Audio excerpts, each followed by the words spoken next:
गारबंधा police पक्षर 22 KG गंजेई सह गोटे scooty सह 2 बाइक जबत जड़े गिरफ 2 चंपट।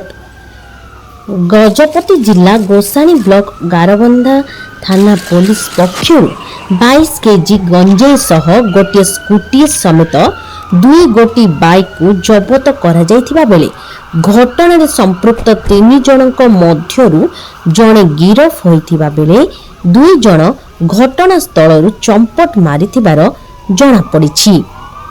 गारबंधा थाना अधिकारी प्रशांत कुमार निशिकांक निर्देश क्रमे एएसआई लोकनाथ बेहेरा एवं तांकर दलीय टीम रंपा पंचायत अंतर्गत बड़ हंसा रास्ता रे पेट्रोलिंग करुथुबा समय रे 3 जन पृथक पृथक भाबे मोटर गाड़ी आरोही आसुथिबार देखिबाकू पाइथिले।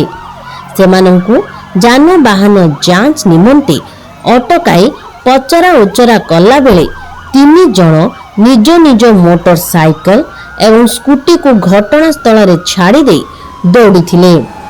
हेले सेमानंक मध्यरु नुआगड़ ब्लॉक सुंदर डांग ग्रामर आलोक माझी को काबू करथिले मध्य अन्य 2 जन घटनास्थल चंपट मारिथिले। अभियुक्त आलोक माझी को पचरा उचरा बेले आंध्रर पालासा सहर को गंजे चालन करुथुबा कथा स्वीकार करथिले। एहा परे मजिस्ट्रेट दायित्व रे थिबा पारलाखेमुंडी तहसीलदार नारायण बेहेरांक उपस्थिति रे गंजे गुड़िकर ओजन करिबारे मोट 22 केजी थिबा स्पष्ट होइथिला। एने गारबंधा थाना रे 75/24 एक मामला रुजी करा जिबा सह घटना रे संपृक्त अन्य 2 फेरार अभियुक्तों को धरिबा पई चेष्टा जारी रहिछि एवं एने अधिक तदंत चालू रहिथिबार थाना अधिकारी श्री निशिका प्रकाश करिसंती। गंजे चालना रे व्यवहृत गाड़ी गुड़िकर नंबर हेला जथा ओडी 07G 4424 नंबर विशिष्ट स्कूटी, ओडी 07AK 6255 नंबर विशिष्ट होंडा साइनी एवं ओडी 029081 नंबर विशिष्ट पल्सर बाइक बोली जना पड़िछि।